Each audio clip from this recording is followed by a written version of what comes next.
আমাদের বৃহত্তম নদী বললে হয়তো উঠে আসবে একটাই নাম, আমাজন নদ।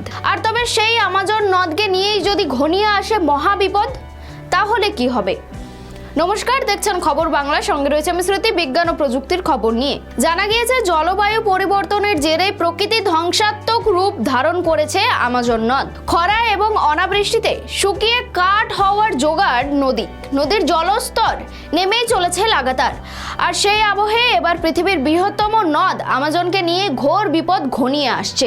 আমাজনকে নিয়ে ইতিমধ্যে বিপদ বার্তা শুনিয়েছে ব্রাজিলিয়ান জিওলজিক্যাল সার্ভিস। তারা জানিয়েছেন, আমাজন অববাহিকার অন্তর্গত সব নদীর অবস্থায় সংকটজনক। ঐতিহাসিকভাবে জলস্তর নেমে গিয়েছে। সাধারণ মানুষের পক্ষেও নদীতে নামা, নদীপথ ব্যবহার দুষ্কর হয়ে দাঁড়িয়েছে। ব্রাজিলিয়ান জিওলজিক্যাল সার্ভিস জানিয়েছে, একাধিক জায়গায় উদ্বেগজনক ভাবে নেমে গিয়েছে আমাজন নদীর জলস্তর। গত বছর রিও নিগ্রোর গভীরতা যেখানে 24 মিটার ছিল, বর্তমানে তা 21 মিটারে এসে ঠেকেছে।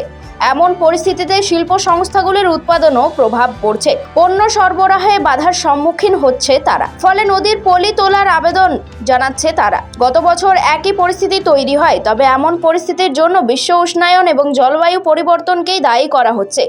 লা নিনার প্রভাবেই অনাবৃষ্টি দেখা দিয়েছে বলে মত পরিবেশবিদদের। প্রশান্ত মহাসাগরের জল উষ্ণ হয়ে গিয়েছে, তার ফলেই আমাজনের এমন অবস্থা বলে দাবি তাদের। পাশাপাশি অনাবৃষ্টির প্রকোপও রয়েছে। এখনই সম্মিলিত প্রচেষ্টা শুরু না হলে আগামী দিনে ঘোর বিপদ অপেক্ষা করছে বলে মত পরিবেশবিদদের।